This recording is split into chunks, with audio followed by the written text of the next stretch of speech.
ke atas.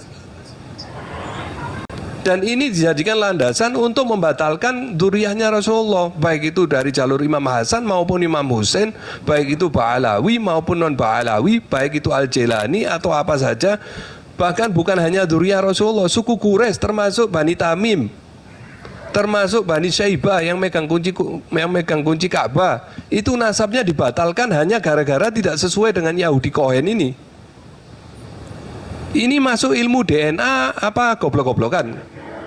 Wah, kalau itu logika menurut anak, tidak perlu ahli DNA. Logik sekali, cuman butuh mantik itu. Itu yang saya maksud. Nah, kalau apa yang dibicarakan oleh Sugeng itu membutuhkan kredensi. Kenapa? Karena dia memutuskan haplogrupnya Nabi Ibrahim itu definitif J1. Nah, untuk memutuskan itu, dia harus sebagai seorang ahli filogenetika, harus juga ahli androgenetika, harus membuat jurnal, harus melakukan penelitian, harus dipresentasikan di forum androgenetika dunia. Bukan mengklaim di sini di depan orang awam lalu sama siapa Om Z tadi dikatakan dia sebagai pakar DNA. Itu suatu kepalsuan. Wah, rusak kalau kayak gitu. Lalu mengatakan waqul ja'al haqqa wa zahaqal batil innal batila kana zahuqa. Itu kalimatul haq yuridu bihal batil. Kalimatnya benar, tapi untuk satu tujuan yang batil. Rusak ilmu genetika jadi rusak ini. Ilmu sains jadi rusak kalau caranya begitu. Iya. Jadi rusak.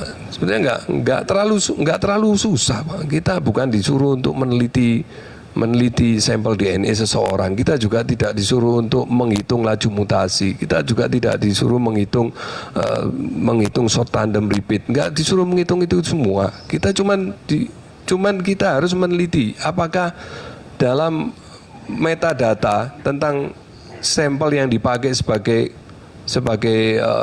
penanda, sebagai modal haplotype ini, apakah sampelnya ini sudah valid apa enggak? Yang kita pertanyakan itu. Saya ini tanya, Cohen yang diambil sampelnya, yang dijadikan modal haplotype ini, apakah sampelnya ini sudah valid secara metadata, by name, by address, by genealogy? Pernah diuji genealoginya oleh siapa? Pakar genealoginya siapa? Ada kitab jurnalnya mana? Kira-kira sampai 130 generasi itu silsilahnya lengkap apa enggak? Mengingat orang Yahudi itu pernah berdiaspora secara sejarah, pernah berdiaspora berkali-kali. Di dalam Al-Quran pernah dilaknat oleh Allah 40 tahun nggak bisa masuk Palestina. Mereka 40 tahun itu berdiaspora, menyebar ke penjuru dunia. Dan dalam penyebarannya itu, apakah mereka itu masih menjaga nasabnya? Nggak ada yang tahu. Apakah dalam penyebaran itu mereka itu menulis nasabnya? Nggak ada yang tahu. Apakah mereka punya semacam di Islam itu ada nakobatul asraf? Apakah mereka punya nakoba untuk orang-orang Kohen itu? Nggak ada yang tahu juga. Family Tree DNA nulis bahwa mereka tidak, bahwa Jewish genealogists atau ahli genealogi Yahudi itu tidak bisa memastikan apakah orang-orang Kohen itu dalam 300 tahun itu mereka itu masih konsisten dalam Kohen. Nggak ada yang tahu. Loh, kok ini dipercaya, bahkan diyakini, bahkan dijadikan penanda sebagai acuan haplogrup dari Ibrahimi. Kok bisa? Ya, itu menunjukkan bahwa yang mengutarakan ini bukan peneliti, bukan seorang ahli, dan orang yang tidak mengerti metodologi penelitian. Betul. Karena begitu. Betul. Dan memang nggak punya kredensi di bidang itu. Iya. Bahkan Profesor Zainab Al-Utaibi atau apa? Itu yang memang ahli DNA filogenetika. Itu udah ngomong kalau ini nggak bisa dipakai untuk meneliti nasab jauh. Anda tidak bisa menggunakan DNA untuk mengetahui siapa kakek Anda yang 1000 tahun lalu. Nggak bisa. Tapi oleh Sugeng, Profesor Zainab ini malah dijelek-jelekin. Padahal si Sugeng bukan ahli di bidang filogenetika. Dokter Zainab ahlinya. Dokter Zainab ahlinya, malah dicela. Ini kan aneh tuh. Ya. Rusak. Ya. Ilmu. Pokoknya gimana caranya lah. Rusak semua. Gimana caranya? Pokoknya bagi mereka itu gimana caranya nasabnya Ba'alawi itu Pokoknya orang harus yakin kalau nasabnya Pak Alawi itu palsu. Segala macam kebohongan mereka buat. Padahal mereka yang ngomong-ngomong ini semuanya bukan ahlinya. Imad bukan ahli nasab, si Sugeng bukan ahli DNA, bukan ahlinya.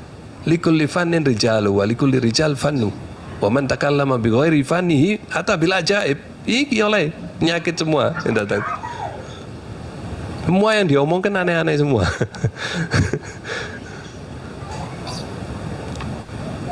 Jadi jelas di situ kalau memang Islam mau dipecahin, Mbak Alwi mau dihancurin, jangan didengerin tuh orang-orang begitu. Tutup kuping kita. Iya. Habib, kalau Sugeng Anda Imad melihat- jangan didengar, emang sengaja dibayar tuh, dibayar sama pihak-pihak tertentu. Buzzer-buzzer itu jangan didengar. Ada satu lagi siapa tuh kakek-kakek tuh yang bisa gufron tuh. Waduh, lebih ngaco lagi. Itu bayaran semua, itu bayaran. Dia sengaja mau diacak-acak semua. Mbak Alwi ini kiai apa semua waduh. Ini semua program-program Yahudi semuanya. Ya kurang lebih begitu, Bang. Bukan program komunis nggak sampai ke situ, tapi Yahudi kalau yang ini nih. Yahudi dalam. Tapi sebenarnya begini, Bang. Mereka itu sebenarnya sudah frustasi melihat Pak Alawi selama 2 tahun ini dibombardir dengan segala macam fitnah, tapi tidak merubah apa-apa. Nasab Pak Alawi tetap Nasab Pak Alawi tetap hall tetap membludak, bahkan lebih rame. Majelis-majelis zikirnya Pak Alawi tetap rame, ribuan tetap yang hadir. Majelisnya Habib Syekh tetap ribuan yang hadir. Majelisnya Habib Bidin Skaf ribuan yang hadir, dan majelis-majelis yang lain, pengajian-pengajian tetap penuh, masjid-masjid tetap penuh. Mereka frustasi. Yang orang awam melihat mereka ini seolah-olah sedang menyerang Pak Alawi, padahal mereka ini sebenarnya sedang menyerang NU, bukan menyerang Pak Alawi sekarang ini. Jadi kantong-kantong NU itu dari Jawa Timur, semuanya Madura, sampai Jawa Tengah, Jogja, Jawa Barat, sampai Lampung, Palembang, semua sama mereka diserang semua. Dibuat laskar-laskar apa itu semua, laskar-laskar itu yang dijadikan pengurus, ya pengurus PCNU setempat. Terus yang dijadikan tokoh harismatis, Imad, apa tujuannya? Dia berpolitik di dalam NU, menggerus warga Nahdliyin untuk diarahkan ke dia. Apa tujuan dia? Apa mau dia punya rencana untuk jadi ketua PBNU atau apa? Mau ngerebut NU atau gimana? Jadi sebetulnya yang digerus NU. Makanya kalau Kiai NU bicara yang berseberangan dengan Imad langsung dimaki-maki. Udah nggak ada marwahnya lagi Kiai NU, diserang-serang sama mereka. Ah itu betul. Betul. Iya kan? Betul. Nah itu termasuk istihza bidin dengan mencela para ulama.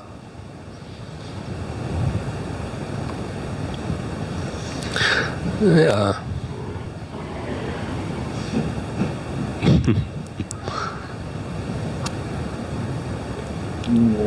Ngakunya Dan mereka melakukan ini semua. Mereka ini sebenarnya ya, betul yang antum bilang. Mereka kebingungan. Sudah bertahun-tahun melakukan ini semua, keluar duit nggak sedikit, keluar bacot juga nggak sedikit, tapi nggak ada hasil yang mereka lakukan. Tapi nggak ada hasil. Tapi mereka mengklaim bahwa sekarang sudah mulai banyak yang sadar dan lain sebagainya. Nggak ada. Sebenarnya itu orang-orang yang ada itu sebenarnya memang orang-orang yang dari dulu benci dengan NU, dari dulu benci dengan habaib. Cuma Benar. dulu diem, dulu nggak pernah Benar. dikeluar-keluar. Nah begitu ada Imad ini, mulailah mereka berani, sehingga seolah-olah tampak kayak nambah pengikut mereka. Padahal enggak, ya orangnya itu aja. Dan itu Iya, pun di benar. sosmed, itu pun Betul. beraninya di sosmed, di alam nyata nggak ada, adanya di Betul. dunia hayalan, di dunia maya, di dunia Iya. hayalan aja. Iya, nggak ada.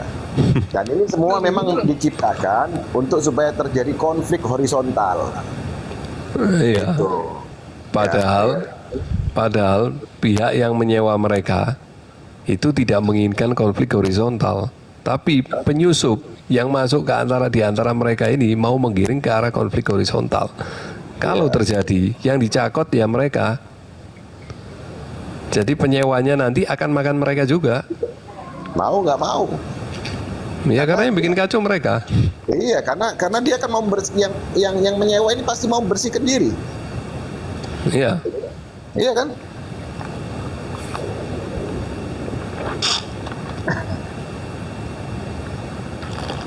Kita kalau ngeliat NU ke daerah-daerah semua bagus-bagus NU-nya. Tapi yang orang pusat yang bikin pusing, yang bikin kacau orang NU pusat. Kalau daerah-daerah Jawa Timur masih bagus-bagus, kiai-kiainya bagus. Ini yang udah di pusat, ini yang udah kenal fulus, yang kenal duit nih, ini nih. Enggak, yang di pusat banyak yang akhyarin, Pak. Banyak yang akhyarin yang di pusat. Kiai Fahru Rozi itu pusat. Kiai Miftahul Akhyar itu pusat, ketua NU. Iya, Kiai Miftahul Akhyar ketua NU, Kiai Fahru Rozi itu ketua NU. Dan sebenarnya banyak tokoh-tokoh harismatis NU yang ada di pusat tuh. Yang mereka itu males nanggepi imat di medsos, ini males. Tapi sebenarnya mereka itu silent majority. Sebetulnya di NU ini majority, ulama-ulamanya itu nggak cocok sama imatnya. Nggak cocok. Itulah makanya sampai dikeluarkan ya. Iya, udah dipecat juga kok. Udah dipecat. Lagi gini, Pak. Jadi gini, Imad itu dengan menyerang Pak Alawi, dia itu sebetulnya sedang menghancurkan sanad keilmuan dari ulama-ulama NU sendiri. Seperti contoh, saya lagi buat konten. Ada satu kitab karangan Said Muhammad bin Alwi Al-Maliki, itu judulnya Al-Uqud Al-Lu'lu'iyah bil Asanid Al-Alawiyah. Di situ ada sanad riwayat Sahih Bukhari dan sanad riwayat Sahih Muslim yang didapat dari Sayyid Alwi bin Abbas Al-Maliki. Itu di sini ditulis sanadnya itu dapat dari Sada Al-Ba'alawi.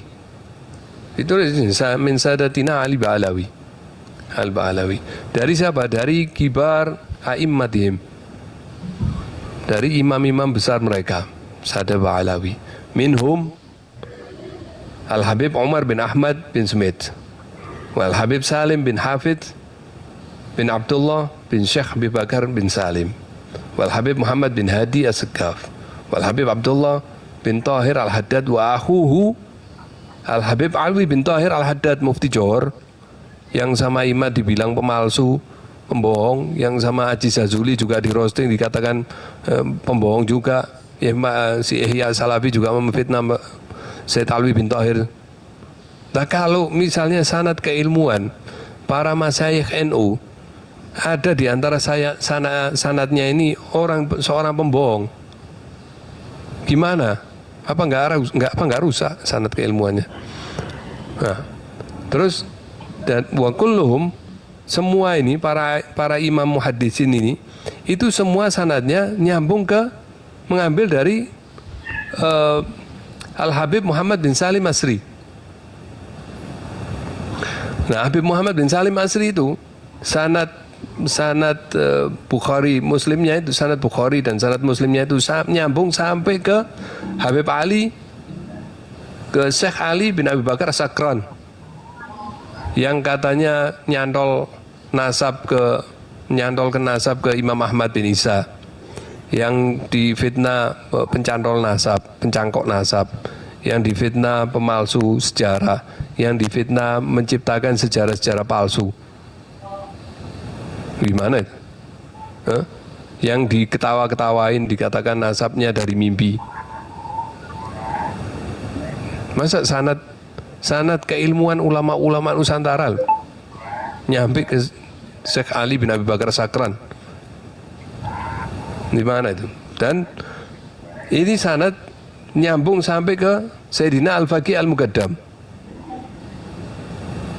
yang kata mereka itu mana katanya Al-Faqih, mana katanya Mujtahid Mutlak, mana kitab karangannya dia.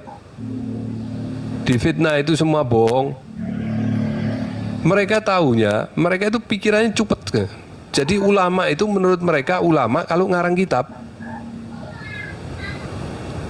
Itu menurut mereka baru ulama kalau ngarang kitab. Kalau cuma ngarang kitab semua orang bisa, Pak. Tapi musannifur rijal nggak semua orang bisa. Sayyidina Al-Faqih Muqaddam bukan cuma nulis kitab-kitab kecil, tapi beliau juga musannifur rijal. Buktinya ini sanad keilmuan para muhaditsin ini nyambung sampai kepada beliau, termasuk sampai ke Sayyid Alwi bin Abbas Al-Maliki, dan dari Sayyid Alwi bin Abbas Al-Maliki ke putranya Sayyid Muhammad bin Alwi Al-Maliki, ke kiai-kiai NU Nusantara. Apa yang dilakukan oleh IMAT ini justru melecehkan sanad silsilah keilmuan ulama-ulama NU. Gak usah banyak bacot, gak usah banyak congor, gak usah framing-framing, gak usah framing-framing. Lu cocot anjing banget. Kok kesel? Unyil. Oh, Unyil lagi siapa ini? Unyil turun Nyil. Pengikutnya Ya IMAT kok jadi gini ya? Konslet ya? Ya Allah, kok Iya, Unyil sampai- naik Unyil.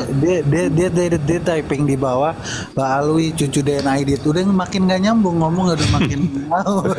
Udah Beb, Iya. stop aja Beb, stop Beb, banyak fitnah Beb, udah stop aja deh kajian deh, percuma lu begini.